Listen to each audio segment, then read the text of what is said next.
इस कार्यक्रम के पुण्यार्जक हैं श्री अशोक श्रीमती ममता जैन सेठी जी, कोलकाता बाहुबली चैरिटेबल ट्रस्ट। श्री दिगंबर जैन दिव्योदय अतिशय तीर्थ क्षेत्र, समेतगिरी, जिला जबलपुर, मध्य प्रदेश। परम गुरुभक्त परिवार श्रीमती मीरा जैन जी, पुत्र एवं पुत्र वधू श्री वैभव जैन, श्रीमती पूजा जैन, पौत्री एवं पौत्र दीक्षा जैन, आशीष जैन एवं समस्त बड़जात्या परिवार, निवासी कामा, जिला भरतपुर, राजस्थान।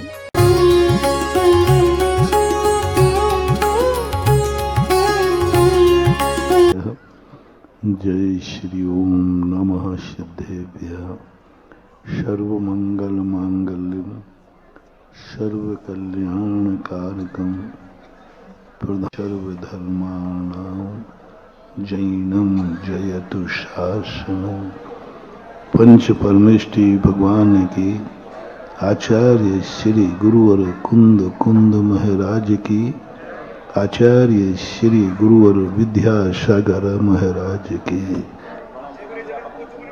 सुधासागर जी महामुनिराज की, समस्त गुरु संघ की नमोस्तु भगवान। प्रसंग चला था कि सत्य से ही जिंदगी चलती हो, ऐसा कोई नियम नहीं है।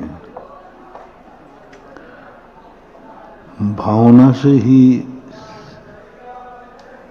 सृष्टि का सत स्वरूप जाना जाए, ये भी संभव नहीं। भावना सत्य हो, ये कोई नियम नहीं है, और सत्य भाने योग्य हो, ये भी कोई नियम नहीं है। सभी सत्य की भावना नहीं की जा सकती। इसलिए 12 भावनाओं में सत्य नाम की भावना नहीं रखी, और भावनाओं को सत्य में नहीं रखा, क्योंकि भावनाएं इतनी विचित्र होती हैं जो सत्य और सिद्धांत से बहुत परी होती है। हमारी भावना है कि सब जीवों का कल्याण हो, सबको मोक्ष मिले, केवल ज्ञान हो, लेकिन सत्य कहता है कि अभव्य का कभी कल्याण होगा ही नहीं। सिद्धांत कहता है कि होगा ही नहीं, और भावना कहती है सबका कल्याण हो। भावना कहती है सभी लोग सुखी रहें, सिद्धांत कहता है नारकी कभी सुखी हो ही नहीं सकता। नारकी सारे जीव सदा नित्य अशुभतर लेश्या दुखी ही रहते हैं, फिर भी हम भावना भा रहे हैं कि सब जीव सुखी रहें। कितनी ऐसी भावनाएं हैं जो मैंने बताई थी, वो सत्य नहीं होती हैं, लेकिन सत्य से दूर होती हैं, सो बात नहीं। भावनाएं सत्य नहीं हैं, लेकिन सत्य की रक्षा करने वाली है। धर्म नहीं है 12 भावनाएं, 12 भावना में कोई धर्म नहीं है, लेकिन 12 भावनाएं धर्म की रक्षा करने वाली माता है। 12 भावनाओं को पूज्यवर कार्तिकेय स्वामी ने माता की उपमा दी। माता के समान हमारे सत्य की, हमारे धर्म की रक्षा करते हैं। 16 कारण भावना में कोई भी तीर्थंकर नहीं है, प्रकृति नहीं है, भावना है। भावना है। यदि भावनाएं दुनिया में खत्म हो जाएंगी तो संसार चल ही नहीं सकेगा। सत्य के बल पर संसार नहीं चल सकता। कुछ हमें व्यवहारिकताएं करना पड़ेगी, कुछ हमें बाहर से दिखावा करना पड़ेगा, कुछ हमें भावनाएं ऐसी करना पड़ेंगी जो कल्पना मात्र हो। कि आपने कहा महाराज इधर थोड़ा आशीर्वाद दे दो। क्यों दे दो? महाराज ये आपका ही मकान है, आपका ही दुकान है। महाराज इन बच्चों को भी आशीर्वाद दे दो, ये बच्चे भी आपकी। ऐसा बोलने में आता है, ना तो महाराज को बुरा लगता है, ना सुनने वाले को बुरा लगता है, बल्कि सबको अच्छा लगता है। लेकिन सत्य तो नहीं है ना, लेकिन अच्छा तो लगता है। ये सभ्यता कहलाती है। और सत्य है, न महाराज का मकान है, न महाराज का दुकान है, न महाराज का परिवार है। सत्य ये है। लेकिन व्यवहारिकता में ऐसा कहने में आता है। और ये दोनों सामंजस्य जब तक अपन नहीं समझेंगे, हम कभी निर्विकल्प नहीं हो पाएंगे। संसार के सारे झगड़े मिटाना है, तुम कहो दुश्मन को मिटा दो, नहीं मिटा पाओगे। तुम पाप को मिटा दो, नहीं मिटा पाओगे। परस्पर विरोधी सृष्टि है। 3-4 दिन से हम समझ रहे हैं, वस्तु स्वरूप ही परस्पर में विरोध में है। हमें मिलकर के एक नहीं होना है, हमें मिलकर के एक कार्य करना है, मिलना नहीं। तुम और हम दोनों मिल जाएं तो बोलो कितना नुकसान है। अब मिलाओ, हम तुम दोनों मिलते हैं, एक होते हैं, तो या तो तुम इधर आ जाओ तो महाराज वो हमारे बस की बात, तो फिर हम उधर आए जाते हैं, तो महाराज ये तो और गलत हो जाए। कैसे सामंजस्य बैठे। ग्रस्त साधु नहीं हो सकता, साधु ग्रस्त नहीं हो सकता। साधु की साधना ग्रस्त नहीं कर सकता, और ग्रस्त के कार्य साधु नहीं कर सकता। हम दोनों परस्पर में विरोधी हैं। हमारा पद विरोधी है, हमारी क्रियाएं विरोधी हैं, हमारे आचार विचार विरोधी हैं, सब कुछ विरोध है। जो साधु अपनी जिंदगी जीता है, यदि वह जिंदगी एक दिन ग्रस्त जी लेवे तो गृहस्थी बिगड़ जाएगी, ध्यान रखना। यदि तुम महाराजों जैसी एक दिन जिंदगी जियोगे तो गृहस्थी डगमगा जाएगी। 24 घंटे हम धर्म करते हैं, 24 घंटे हम उठते बैठते सोते फिरते जागते, 24 घंटे हम धर्म में रहते हैं, और 24 घंटे और निर्मोही रहते हैं। अब तुम एक 24 घंटे निर्मोही होकर दिखा दो। हमें किसी से कोई मतलब नहीं। 24 घंटे उसी समय तुम्हारा बच्चा रेलिंग के पास जा रहा है, गिरने वाला है, और तुम तो निर्मोही हो। अब क्या करोगे? गिरने दोगे कि पकड़ोगे?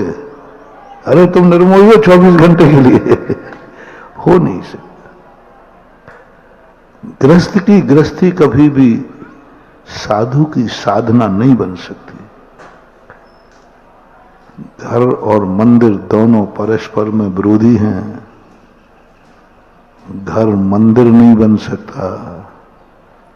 काश घर को मंदिर बना लो, फिर गृहस्थी चला के दिखाओ। जो कार्य मंदिर में नहीं करते हो वो अब घर में नहीं कर पाओगे, क्योंकि घर क्या बन गया? मंदिर बन गया। करके दिखाओ। एक मंदिर में रोटी नहीं खाई जाती, अब घर में भी, क्योंकि घर क्या बन गया? मंदिर बन गया। रोटी नहीं खा पाओगे, पानी नहीं पी पाओगे, शौच लघु संका जाओगे, नहीं जा पाओगे, कुछ भी नहीं कर पाओगे। घर मंदिर नहीं बन सकता, क्योंकि वो मंदिर के विरुद्ध है, विपरीत है। तो चलो मंदिर को घर बनाए लेते,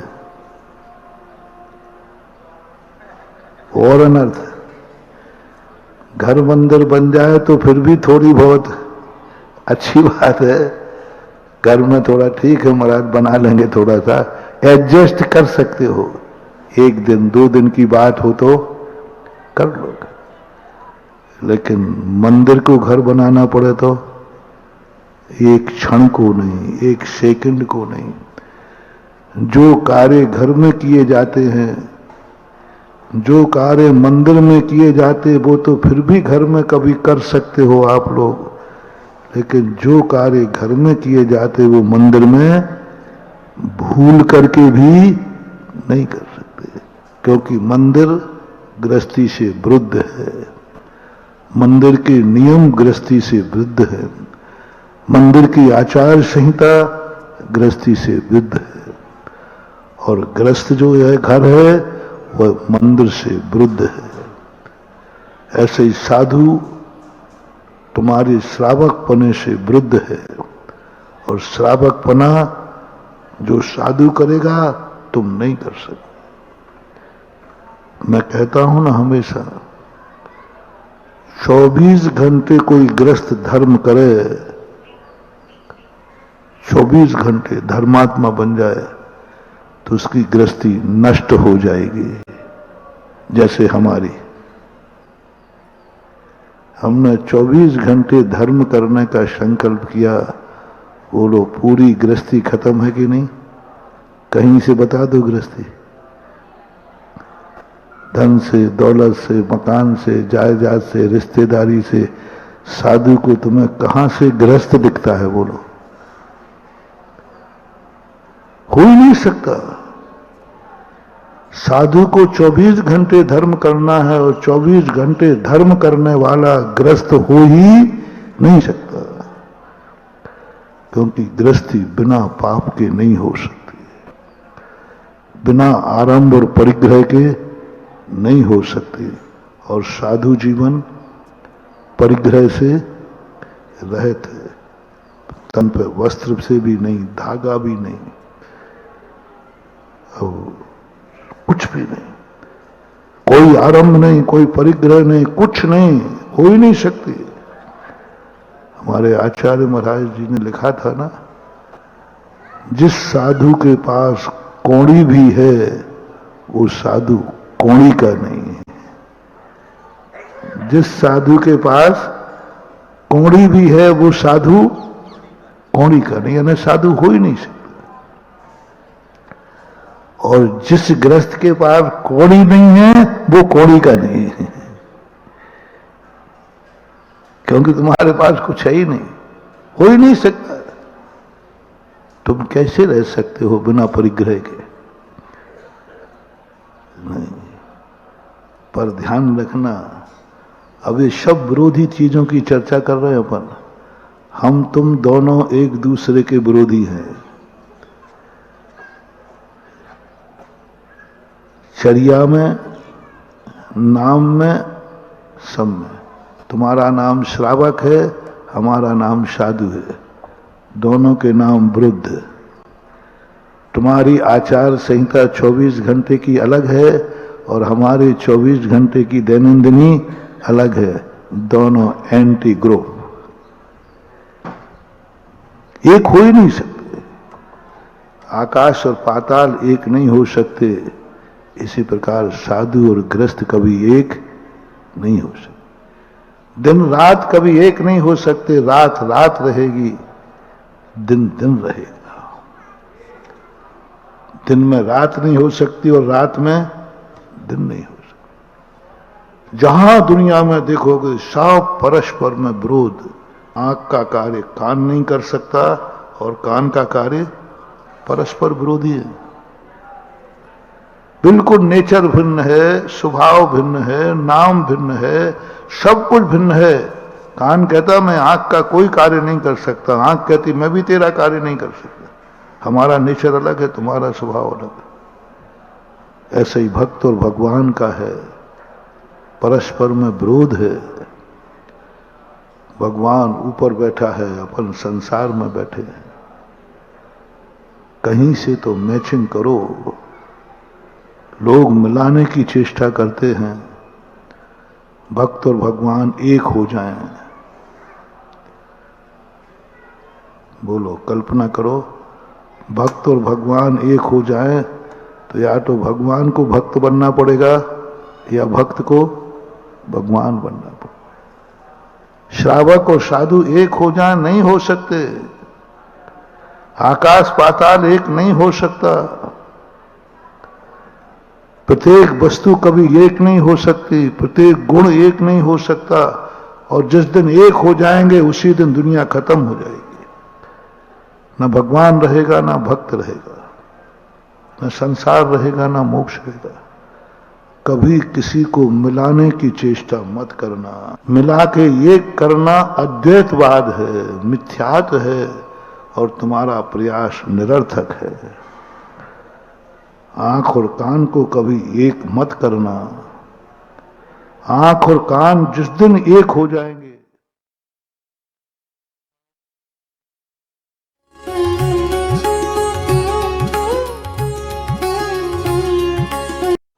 सर्वमंगल मांगल्यम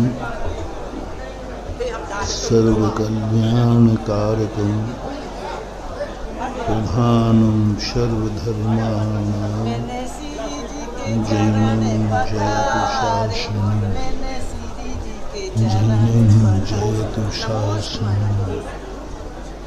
पंच परमेष्टि भगवान की आचार्य श्री गुरुवर कुंद कुंद महाराज की, आचार्य श्री गुरुवर विद्यासागर महाराज की।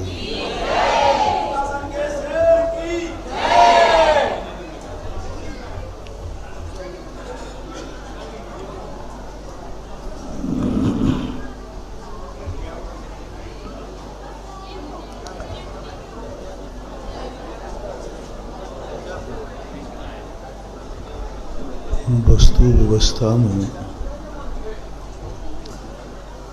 यदि अनेक धर्म नहीं होते तो यह वस्तु, यह सृष्टि निर्मूल हो जाती। ये सृष्टि मूल्यवान इसलिए है क्योंकि इसका जो धर्म है वो एक रूप नहीं है। अनेक धर्मों को मिलकर के जो महा स्वरूप बनता है उसमें आनंद की अनुभूति होती है।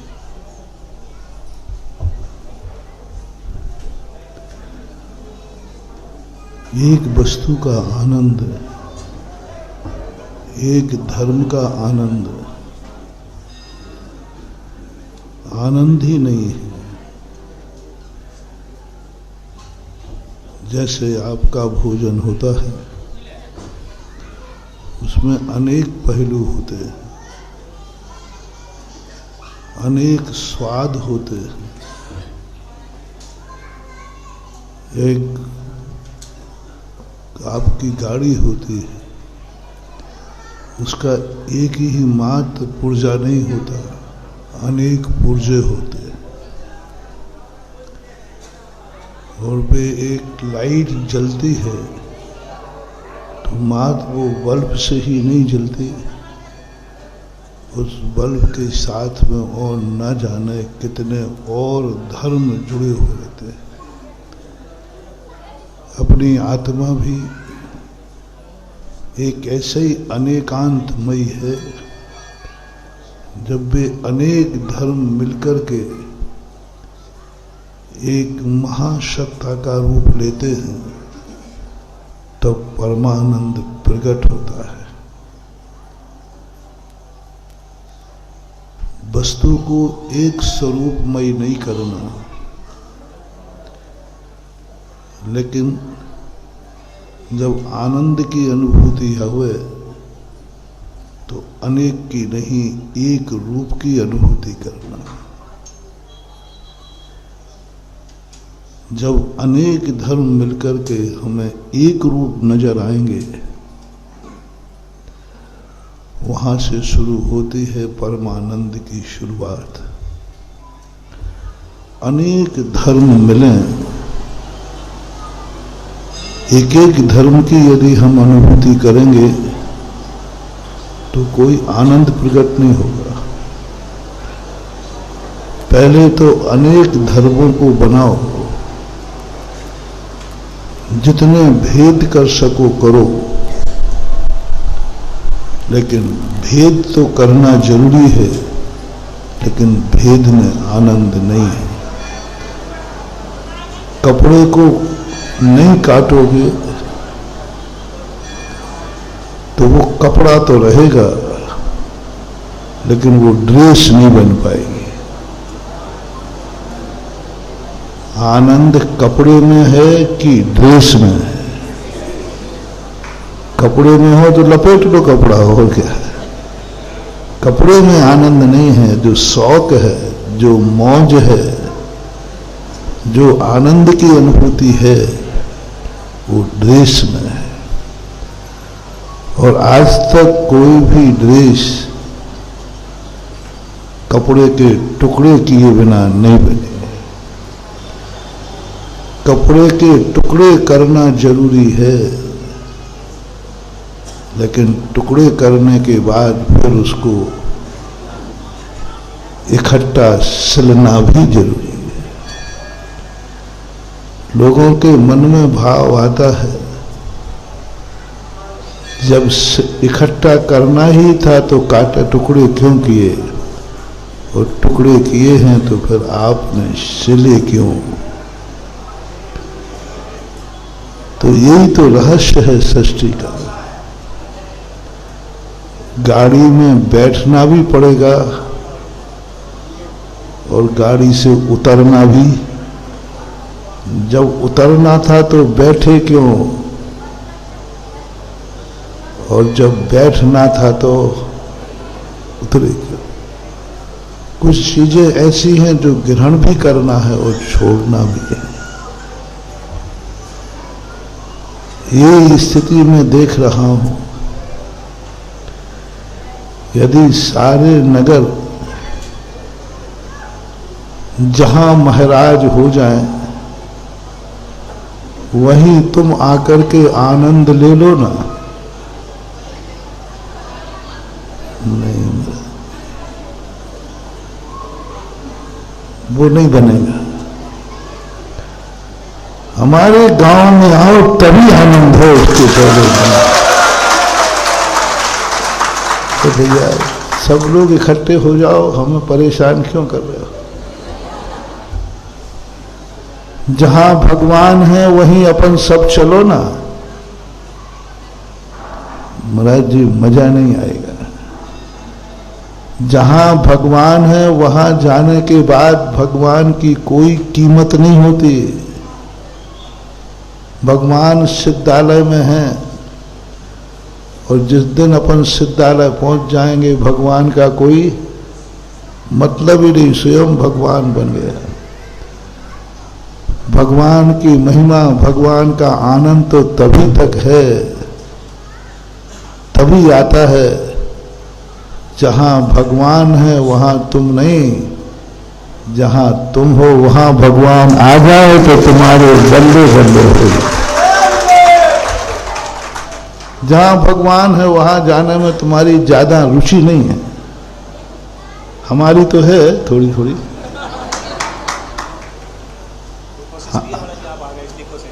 हाँ, हम तो ये सोचते हैं कि हे भगवान, मैं जहां हूं वहां तुम मत आना, जहां आप हैं वहां मैं खुद ही आऊंगा। ये मार्ग है साधना का मार्ग, साधु का मार्ग। वो कभी बड़ों को अपने पास नहीं बुलाते, वो बड़ों के पास जाते हैं। वो नहीं चाहते कि भगवान तुम मेरे पास आओ।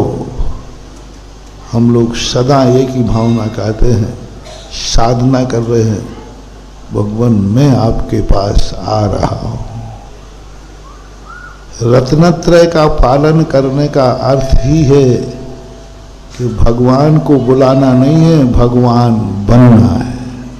सम्यक दर्शन ज्ञान चारित्राणि, वो चलना बता रहा है कि हम भगवान को बुलाना नहीं चाहते, हम भगवान के पास जाना चाहते। वो इस संसार में नहीं आए, हम ही इस संसार से ऊपर उठ जाए। जब ये विचार जिसके मन में आ जाता है, जब भी तुम्हारे मन में ये भाव आए कि भगवान तुम यहां मत आना, क्योंकि ये स्थान बहुत गंदा है, अच्छा नहीं है, आपके लायक नहीं है, मैंने पूरा संसार देख लिया, भव वन में जी भर भर घूमा, पूरा देख लिया भगवान। ये मत सोचना कि आपके समय ही ये संसार गंदा था, आपके जाने के बाद तो ये और ज्यादा है ना। आप तो सतयुग में चौथे काल में थे, ये तो भगवान नहीं आना आप यहाँ, बहुत गंदा है, बहुत धोखा है यहाँ। यहाँ कोई सगा नहीं है, जो सगे हैं वे भी सगे नहीं है, कोई किसी का नहीं है। कौन कब कहाँ किस मोड़ पर धोखा दे दे ये भी कोई, अरे और किसी का क्या कहें, किस्मत भी कब किस समय क्या करवट ले ले ये भी कोई भरोसा। शाम को घोषणा हो रही है कि रामचंद्र जी सुबह अयोध्या के राजा बनेंगे, और रात भर में ही किस्मत नहीं पलटा खा लिया। इस दुनिया में कोई भी चीज विश्वास के लायक नहीं है, किसी पर भी विश्वास किया नहीं जा सकता। और महानुभाव ये भी पक्का है, बिना विश्वास के जिंदगी चल भी नहीं सकती। इस दुनिया में कोई विश्वास लायक है नहीं, और नीति कहती है कि तुम बिना विश्वास के एक कदम चल नहीं सकोगे। हम तो मानते हैं, हम साधु तो मानते हैं कि इस दुनिया में कोई विश्वसनीय नहीं है, कोई अपना नहीं है, कोई सगा नहीं है। हम लोग मानते हैं, विश्वास पक्का है, फिर भी हमारा भी जानते हुए भी मानते हुए भी बिना विश्वास किए हमारी भी जिंदगी नहीं चलती। हमें मालूम है कि किसी का कोई विश्वास करना नहीं चाहिए, लेकिन विश्वास के बिना चलते ही नहीं। अब ये दो विरोधी बातें हो गई कि नहीं। नीति कह रही है कि कोई किसी का विश्वास मत करना, और परिस्थिति बता रही है कि बिना विश्वास के तुम कुछ भी नहीं कर पाओगे। हमारा बिना विश्वास, अभी देखना आहार को उठेंगे, हमें मालूम है कोई किसी का विश्वास, और तुमने कह दिया मन शुद्धि, वचन शुद्धि, काय शुद्धि, हाँ चाहे एक शुद्ध नहीं है तो भी विश्वास करना पड़ेगा। कर रहा हो, करते आए हैं, तीर्थंकरों ने भी किया। बस यही स्थिति, सत्य ये है कि विश्वास करना नहीं, लेकिन परिस्थिति ये है कि विश्वास किए बिना एक कदम नहीं चल सकता। इसलिए इन परिस्थितियों में उलझा हुआ मुमुक्षु साधक स्वयं तो इन परिस्थितियों से समझौता करता रहता है, लेकिन अपने से बड़े भगवान को कहता है, स्वयं जूझता रहता है, स्वयं सत्य को स्वीकार करता है। क्रिया कुछ होती है और निर्णय कुछ होता है। सम्यक दृष्टि संसार के संबंध में निर्णय कुछ और करता है, क्रिया कुछ और करता है। क्रिया में विश्वास लाता है, लेकिन निर्णय में कोई न नथी रहे। मुमुक्षु की पहचान है,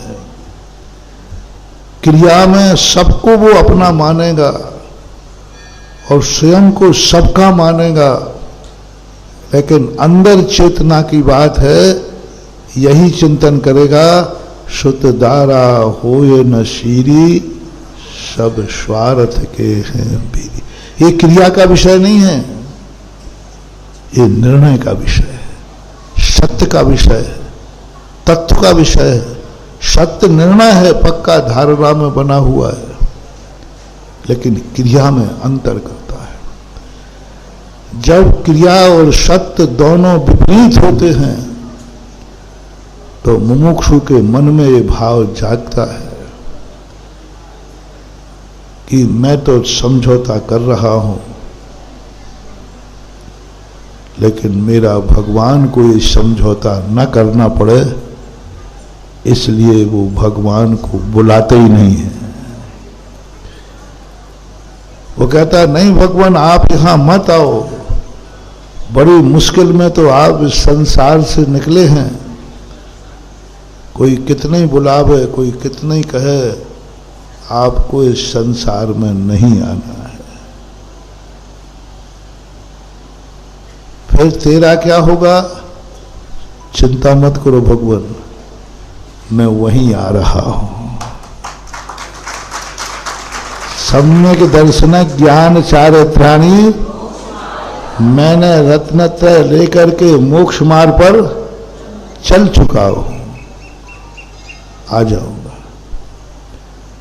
लेकिन अब ये तो हमारा पक्ष हुआ, तुम्हारा पक्ष ये नहीं है। तुम क्या कहते हो? तुम बहुत आगे, बहुत ऊंची खोपड़ी हो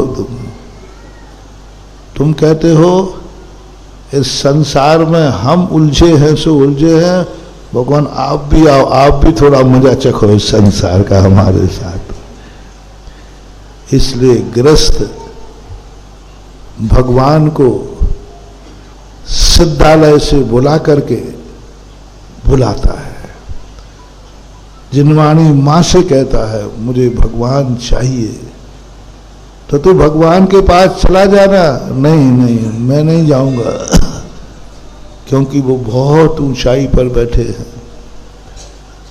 वो बहुत सूक्ष्म हैं, वे हमारे ज्ञान का विषय नहीं है, हमें नहीं दिखते हैं, वे हमारी पकड़ में नहीं आते हैं, उतनी ऊंचाई पर हम पहुंच नहीं पाएंगे। इसलिए भगवान को साकार रूप दो। निराकार भगवान नहीं चाहिए हमें, हमें साकार भगवान चाहिए। इसलिए मुनिराज की जितनी क्रियाओं में है, निराकार भगवान की हम लोग भक्ति करते हैं, सिद्ध भगवान की। हमारी हर क्रिया में सिद्ध भगवान की स्तुति है, हर कार्य में हमें सिद्ध भक्ति पढ़ना पड़ती है। लेकिन आप लोगों की जब भक्तियां देखी, आप लोगों के मंदिर देखे, आप लोगों की पूजाएं देखी, आप लोगों का भक्तांबर देखा, सब में सिद्ध भगवान नहीं, सब में अरहंत भगवान बैठे हैं।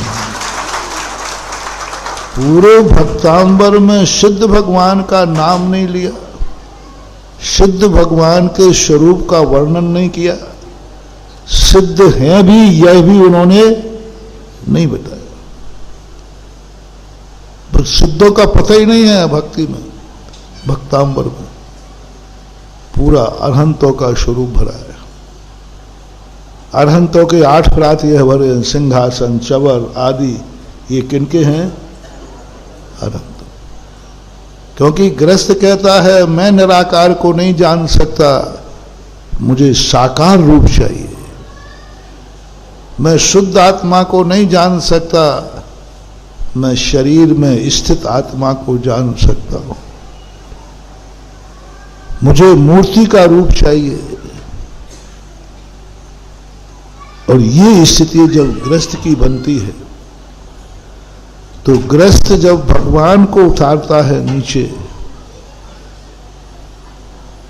तब वो एक जगह उतार लो शिखर जी में, नहीं साहब, वो तो गांव गांव में होंगे। जहां जहां भक्त है वहां वहां भगवान को होना चाहिए। इस श्रावक की पहचान है। साधु भावना करता है जहां जहां भगवान है वहां वहां मैं जाऊंगा, मेरी उपस्थिति होना चाहिए। और श्रावक क्या कहता है? उल्टा कर लो, जहां जहां हम हैं, मंदिर है सो मकान नहीं, मेरा आवास है सो मंदिर होना चाहिए। जहां तुमने कॉलोनी बसाई बस मंदिर की प्लानिंग शुरू। अरे भाई पुराना मंदिर बना है, बोलो महाराज जी वो तो अब ठीक है, नया बना लेते, नया बना लेते हो। अभी केसली के अंदर पुराना मंदिर था, मैंने कहा भैया वहीं बनवा। अरे नहीं महाराज वहां नहीं होने, मानी भगवान जहां है वहीं चले जाओ। बोले नहीं, हम लोग सब रोड पे आ गए हैं तो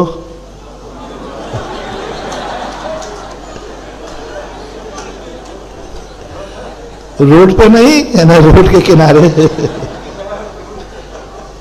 और ये भी कह दो तो कोई बड़ी बात नहीं है कि हम रोड पे आ गए तो भगवान। पहले होता था,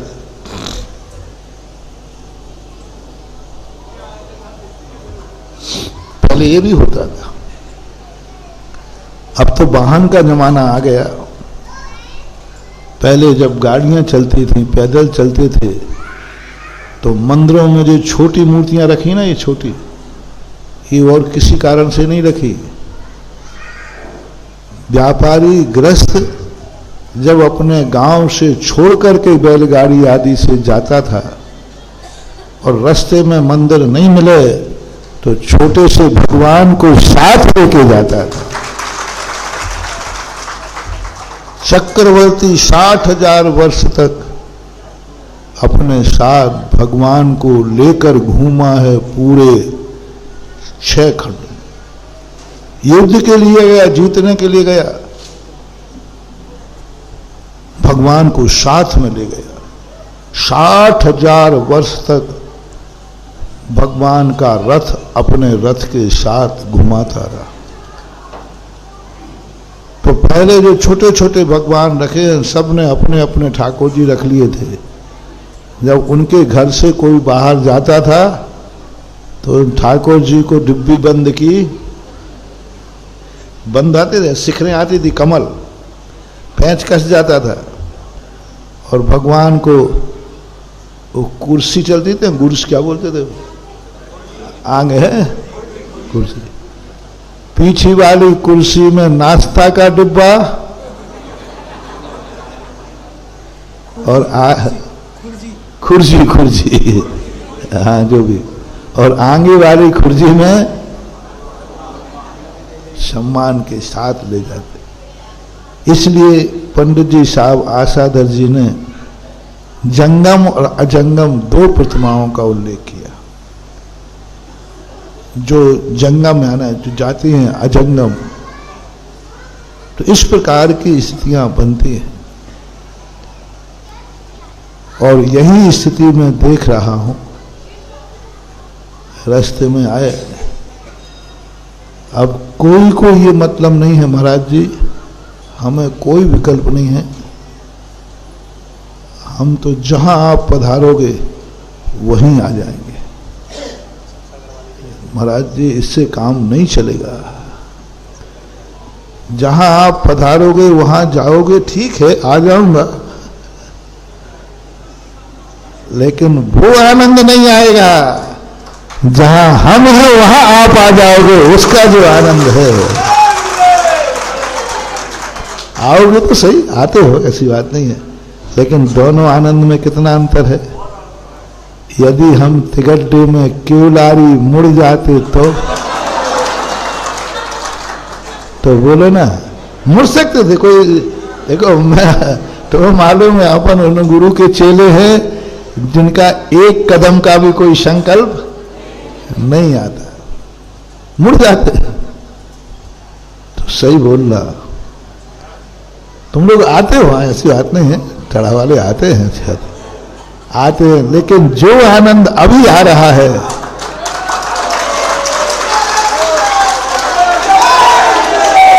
कोयलारी वाले भी बैठे होंगे, चले गए, बैठे कोयलारी वाले हैं, बैठे बैठे बैठे हैं बेचारे, बैठे हैं बेचारे। देखो महाराज आए हैं तो महाराज के साथ हैं, महाराज के पास हैं, लेकिन कोयलारी यदि मुड़ जाते, वो आनंद और अभी के आनंद में कुछ अंतर तो होता। अभी भी महाराज वही हैं और तुम भी वही हो, महाराज को देख रहे हो, महाराज को सुन रहे हो, वही महाराज हैं, वही तुम हो। फिर भी कोयलारी में यदि यही प्रवचन हो रहा होता, महाराज ना मजा आप में है, ना मजा आपके दर्शन में है, न मजा आपके प्रवचन में है, और ना हमें आप मिल गए हो इसमें मजा है। मजा तो है जब जहां हम बसते हैं वहां आ जाओ तब। अरे कोयलारी पहुंच गए होते तो कोयलारी वाले अभी इतने उछल रहे होते कि पंडाल से ऊपर पहुंच जाते, जैसे टड़ा वाले उछल रहे। ये नेचर क्यों बनाया गया, ये नेचर क्यों बनाया गया, मैं यही सोच रहा था। काश यह नेचर नहीं होता तो मां सम्मेद शिखर तीर्थ बन के रह जाता, पूरा आर्यावर्त तीर्थ नहीं बनता। इसके पीछे तुम्हारा राग ही नहीं है, तुम्हारा मोह ही नहीं है, इसके पीछे बहुत बड़ा रहस्य छुपा है कि श्रावक की इसी भावना से कोई ना कोई कभी ना कभी साधु उस डगर डगर में घूम करके इस संसार के कीचड़ को तीर्थ बना देता है। यही तो उनको लगता है, यही तो उनको अनुभूति होती है कि मैं अपने नगर को पावन नहीं कर पा रहा हूं, लेकिन मेरे जीवन काल में मेरे भगवान आ जाए तो बहुत अच्छा है, नहीं आ पाए तो गुरु ही आ जाए तो हो जाता है। क्यों निकालते हो रथ यात्रा, क्यों नगर नगर? यही तो बात है कि भगवान हम नगर को पावन नहीं कर सकते, हम संसारी प्राणी हैं, इसलिए साल भर में एक बार भगवान को पालकी में रख करके नगर की गलियों में घुमा करके ये सिद्ध कर दिया कि भगवान जिस संसार में मैं रह रहा था मैं पावन नहीं कर पाया, लेकिन मैं आपका भक्त हूँ, मेरे भगवान ने मेरे नगर को आकर के पावन कर दिया। मेरा जीवन और होता ही ये संसारी प्राणी का ये मोह है, बहुत बड़ी शक्ति है। अपने अपने नगरों में जो ले जाने का भाव है यह मिथ्या भाव नहीं है, मोह भाव नहीं है, त्यागने का भाव नहीं है। यही तुम्हारा भाव मुनियों को पूरे भारत में घुमाएगा। तुम्हें ये तो मालूम है कि ये तो तीर्थ बन ही जाएंगे, लेकिन जहां जहां इनके पैर पड़ जाएंगे वो जग भी तीर्थ। इसलिए प्रकृति ने कहा कि नहीं, जहां महाराज हैं वहां जाकर के संतुष्ट नहीं होना, अपनी जिंदगी में पूरा प्रयास करो वो कोई महानता नहीं है, वो कोई भक्ति नहीं है, वो कोई भक्ति नहीं है कि जहां भगवान हो वहां पहुंच जाओ। वो भक्ति नहीं है, वो साधना है। जहां भगवान है वहां पहुंच जाओ, ये भक्ति नहीं है, ये साधना है। भक्ति क्या है? जहां भक्त रहता है वहां भगवान आ जाए, वो भक्ति कहलाती है। साधक का सूत्र है, भगवान के बस में होता है साधक। किसके बस में? भगवान के बस में होता है साधक। और भक्त की नीति क्या है? आप बोल दो ना, तुम्हारा मामला है। भक्त के बस में भगवान होते। कितना अंतर आ गया। वारे वाह बहादुर तुम लोग। मेरे बस में भगवान नहीं है, मैं भगवान के बस में हूं। क्योंकि हम साधक हैं, भगवान मेरे बस में नहीं है, मैं भगवान के बस में हूं। मैं भगवान के पास जाता हूं, मैं भगवान के बस में हूं। जब जब साधक के मन में ये भाव आए कि मैं भगवान के बस में हूं, मैं जिनवाणी के बस में हूं, मैं गुरु के बस में हूं, तब तक उसका मोक्ष मार्ग है। और वो मुनि है, वो मुमुक्षु है, वो बहुत जल्दी भगवान बनेगा।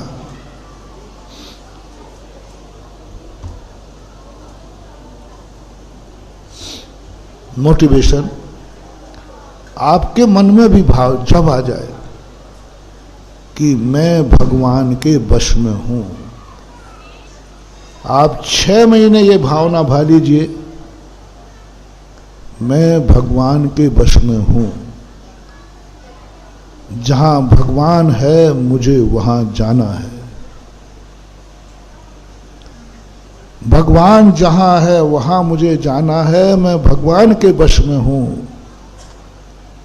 वो जो कराएंगे वो मैं करूंगा, जो वो दिखाएंगे वो मैं देखूंगा, जहां वो चलाएंगे वहां मैं चलूंगा, जिस अनुसार वो रखेंगे वैसा मैं सब कुछ वैसे ही करूंगा, क्योंकि मैं भगवान के बस में हूं। वो कहेंगे तुम ऐसा सोचो, मैं वैसा सोचूंगा। वो कहें वस्तु ऐसी देखो, मैं ऐसी देखूंगा। वो कहें ये सुनो, मैं वही सुनूंगा। वो कहें यह खाओ, मैं वही खाऊंगा। वो कहें यहाँ चलो, मैं वो चलूंगा। मैं कुछ भी नहीं, मैं मां भगवान के अंडर में हूं। वो मेरे पूर्णतः में समर्पित हूं। मेरा कुछ भी वजूद नहीं है, मेरा कुछ भी वजूद नहीं, मेरी कोई इच्छा नहीं। जो भगवान की इच्छा है वही मेरी इच्छा, सब कुछ मेरा वही है। आप 6 महीने कर लीजिए। 6 महीने के अंदर तुम कितने भी मोही, कितने भी पापी, कितने भी कसाई, कितने भी रागी देशी हो गए, आप 6 महीने बाद या तो मुनि व्रत का श्रीफल चढ़ा दोगे, नहीं तो प्रतिमा तो ले ही लोगे। या तो मुनि बनने का श्रीफल चढ़ा दोगे, नहीं तो प्रतिमा तो, यानी मोक्ष मार्ग पर आप कदम बढ़ाओगे ही बढ़ाओगे। क्योंकि आपने क्या धारणा बना ली? मैं, बोलो, भगवान के बस में हूं। जहां भगवान है वहां मैं रहूंगा। जो भगवान ने किया वह मैं करूंगा। जिस रास्ते पे भगवान चले उस पर मैं चलूंगा। सब कुछ दे दूंगा, कुछ भी नहीं, अपने आप को बिल्कुल 0.0 मेरा कुछ भी नहीं। इसी के लिए कहा आगम चक्षु साहू। साधु अपना सब कुछ खत्म कर देता है, कोई ज्ञान नहीं, कोई ध्यान नहीं। जो शास्त्र ने कहा है वही अंतिम सत्य है और वही मेरा जीवन है। उसने कहा तुम्हें केस लॉन्च करना है, करना है। उसने कहा कि तुम्हें निर्वस्त्र रहना है तो रहना है। उन्होंने कहा कि तुम्हें पैदल नंगे पैर विहार करना है तो करना है। ये मत समझना कि हम लोगों को कष्ट नहीं होता है। हाँ, नहीं तो तुम लोग बिल्कुल भी दया नहीं करते। अपने गांव का नगर एक भी नहीं कहता व्यक्ति हमारे महाराज जी आप मत आओ, हाँ हमारे गांव का रास्ता ठीक नहीं है, आपको बहुत चुभेगा। अरे राम राम राम राम, अरे कितने चुभने वाला क्यों ना हो। अरे बिल्कुल महाराज कांच जैसी सड़क है। अभी पठाई था ना, पठाई तो हमने कहा भैया पठा शाम को थोड़ा लेट हो गया तो महाराज जी मंदिर के दर्शन। मैंने कहा भैया देखो अंदर जाना पड़ेगा और गांव का नहीं महाराज रास्ता तो बिल्कुल बहुत अच्छा है, सीसी रोड है। सीसी रोड तो था।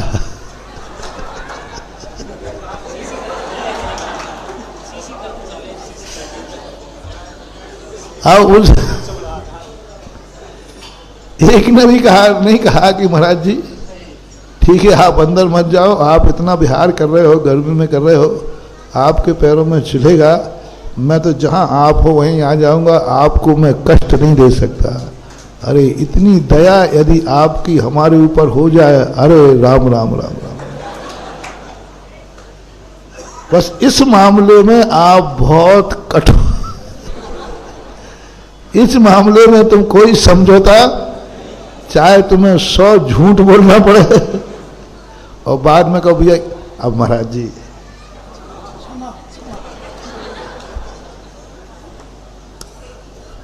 कुछ नहीं कर सकते, हम नाराज भी नहीं हो सकते, क्योंकि शास्त्रों में तुम्हें ये झूठ बोलने की छूट है। बिल्कुल भी हम नाराज हो ही नहीं सकते, क्योंकि तुरंत कहूंगा देखो उसने भली छुपाया है लेकिन वो तुम्हारा दुश्मन नहीं है, वो तुम्हारा भक्त है। वो क्या करे, ये झूठ बोले बिना तुम अंदर। अच्छा बताओ तुम सही कह देते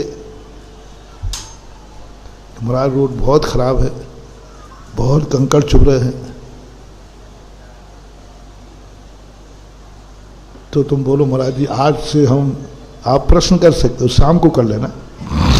अब शाम को कहां करोगे ये नहीं कहा,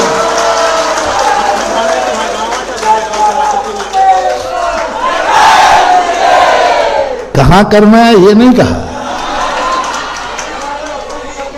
तो कर लेना महाराज जी ठीक है। आज के बाद हम लोग सब सत्य बोलेंगे, रोड खराब है तो खराब बोलेंगे, दूर है तो दूरी बोलेंगे, लेकिन हमारे सत्य बोलने पर फिर आपको आना पड़ेगा, खतरा है। बस इसलिए मैं झूठ नहीं बोल रहा हूं, आप लोग हम लोगों को झूठ बोलने के लिए मजबूर करते हो, क्योंकि हमने कह दिया कि रास्ता तो लंबा है और उसमें कंकड़ भी बहुत हैं, तो फिर आप आओगे नहीं। इसलिए हम सोचते हैं जैसे बने, हमें तो अपने गाँव आओ लोहा तो जाओ, जो बाद में महाराज गुस्सा होंगे तो सुन लेंगे, हो जाएगा क्या बोले। साधु की और पिताजी की गुस्सा भी हितकारी होती है, उसमें भी भला ही होता है। देखो कहीं तृप्ति का सवाल है। उस किसान जैसी दशा है तुम्हारी, गर्मी पड़ रही थी, बहुत साल से अकाल पड़ा था, वो आकाश की तरफ देखता था, उससे पूछा कि भाई क्या देख रहे हो, अरे भाई कहीं आकाश में बादल तो दिख जाए, बरसों हो गए बादल ही नहीं दिख रहा है, बादल दिख जाए ये देख रहा हूं। तो एक देवता ने सोचा कि इतनी छोटी सी इच्छा है इसकी कि बादल दिख जाए, तो बादल दिख गया। दिखने के बाद बोले भैया अब तो खुश है, बोले क्या खाक खुश है, बादल दिख गया तो क्या होता है इससे?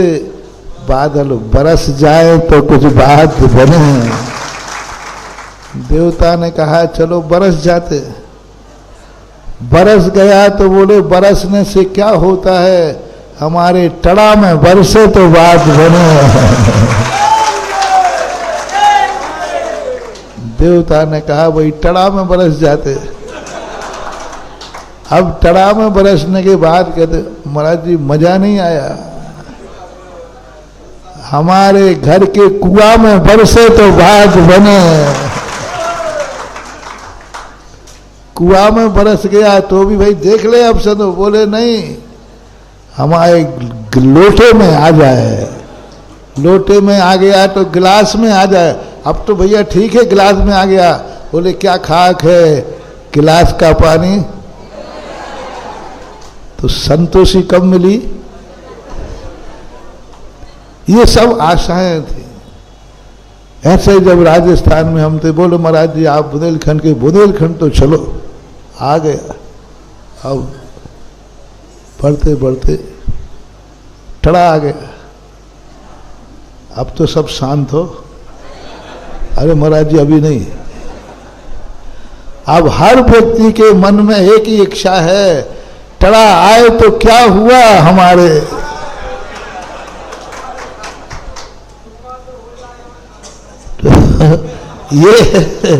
ये है संसार का, यही बात शास्त्रों में हम लोगों की है। हम लोग भगवान को देखते हैं, भगवान का दर्शन दुर्लभ है। पहले भावना करते हैं मुमुक्षु सम्यक दृष्टि कि हे भगवान आपका दर्शन हो जाए मेरे अवभाग्य, दर्शन हो जाए। दर्शन हो जाते, बोले बेटा अब तो ठीक है। बोले भगवान मजा नहीं आया। अरे तेरे भगवान मांगे थे वो भगवान मिल गए। बोले अब मजा नहीं आया, मजा तो जब आएगा जब हम खुद भगवान बन जाएंगे। सम्यक दृष्टि भगवान को देख करके संतुष्ट नहीं होता, उसके मन में एक प्यास जागती है, जो पदवी तुमने पाई है उस पर मैं, पूजा में पढ़ते ना आप लोग, ये है सम्यक। यदि वो भगवान को देख के संतुष्ट हो जाए तो कभी कल्याण ही नहीं होगा।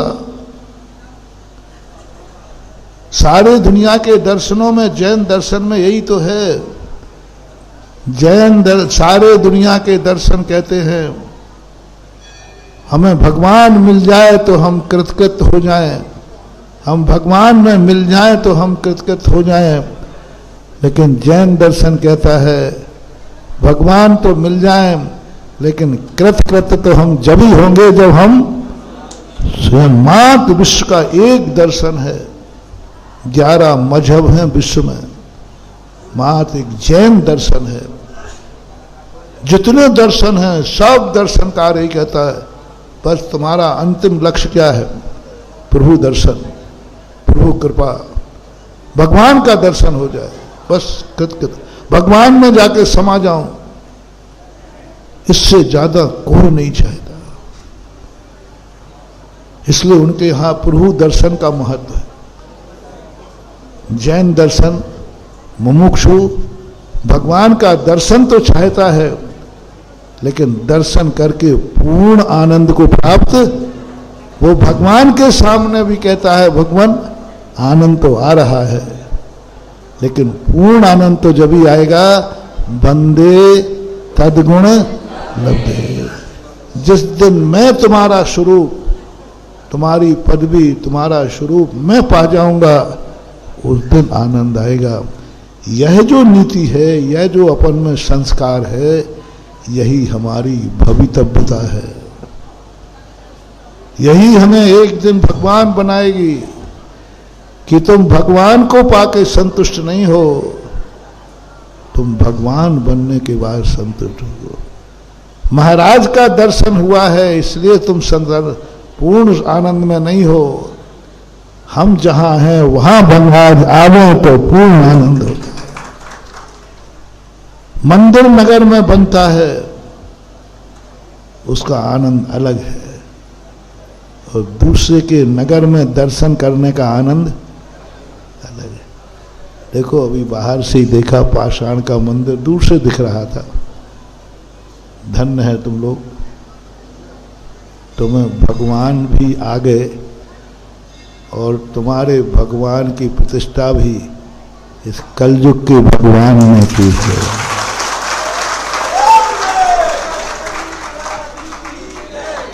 ये भगवान तो चौथे काल के थे, ये अपने काल के भगवान नहीं है। अपने काल के भगवान तो कौन थे?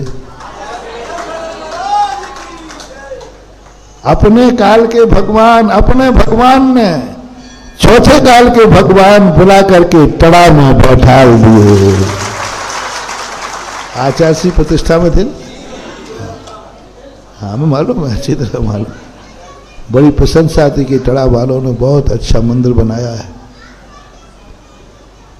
तो एक अपने भगवान ने उस भगवान को भी बुला दिया जिन भगवान की अपनी पहुंच नहीं थी, और उन भगवान को बुला करके, तो ये बहुत बड़ी है। समय आपका हो गया, हो रहा है, बस क्या करूं, भावना तो सब होती है। मेरा मन तो यही है कि तुम सब, मैं भगवान के बस में हूं, तुम मेरे बस में हो जाओ। लेकिन तुम श्रावक हो, तुम्हारा तो यही है जो मैंने कहा था, मुनि महाराज भगवान के बस में हैं और तुम श्रावक हो, हैं? भक्त के बस में। तुम्हारी नीति है भगवान मेरे बस में हो, जहां मैं चाहूं वहां भगवान जावे। बोलो केवलारी वालों, टड़ा वालों, चौराहे पर दोनों क्या माला फिर रहे थे?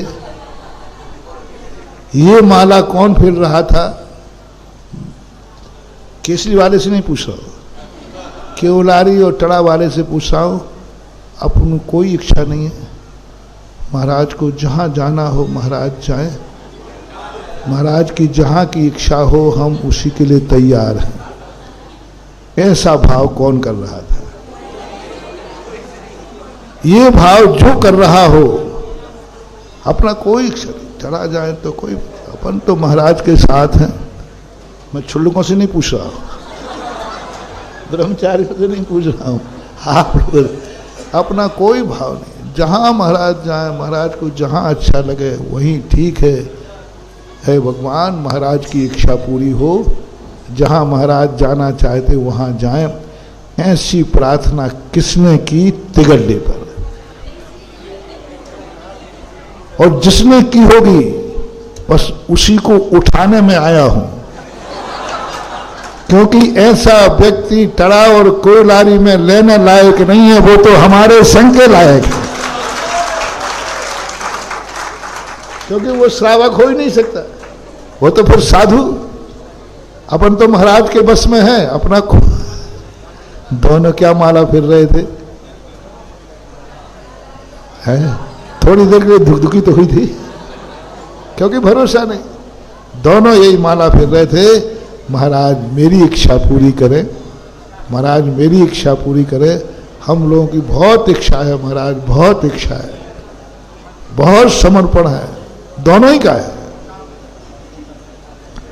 बस जब तक तुम्हारी ये भावना बनी रहेगी तब तक तुम श्रावक बने रहोगे, भक्त बने रहोगे। और जिस दिन तुम्हारी ये इच्छा हो जाए कि नहीं, जहां महाराज जहां भगवान वहां हम, उसी दिन फिर तुम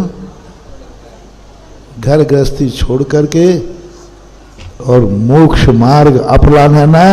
यही मोक्ष मार्ग का नियम है। इसलिए मैंने मोटिवेशन दे दिया, जब जब महाराज को नगर में बुलाने का भाव आवे, समझ लेना तुम भक्त हो, सच्चे भक्त हो, श्रावक हो। और जैसे ही तुम्हारे मन में भाव आए, नहीं हमारी कोई इच्छा नहीं, हम तो महाराज जहां रहेंगे वहीं जाकर के संतुष्ट हो जाएंगे। तो समझ लेना तुम्हारे मोक्ष आ जाने का समय आ गया। तुम जल्दी जल्दी अपने कार्य निपटाओ और किसी संघ में जाकर श्रीफल चढ़ा करके अपनी साधना करो। मोक्ष तुम्हें पुकार रहा है, क्योंकि तुम्हारे मन में ये भाव आ गया कि नहीं, मुझे भगवान के पास जाना है, मैं भगवान के वश में हूं। बस तुम मुमुक्षु कहलाओगे। और जब तक ये भाव आ रहा है कि नहीं, जहां मैं हूं वहां भगवान होना चाहिए और वहीं पर बोल दो ना महाराज होना चाहिए, तो आपका श्रावक मार्ग है, ग्रस्त मार्ग है। इतने कह के महावीर भगवान की तीर्थ चक्रवर्ती निर्यापक श्रवण मुनि पुंग श्री सुधा सागर जी महाराज की। महाराज श्री, आपके ही प्रवचन से अभी हम सबकी एक भावना है कि महाराज जी आगे का रास्ता जो है वो बहुत ककड़ीला है, और हम लोगों को ऐसा आशीर्वाद मिले कि हम सब पूरे भक्त बन करके आपके रहे।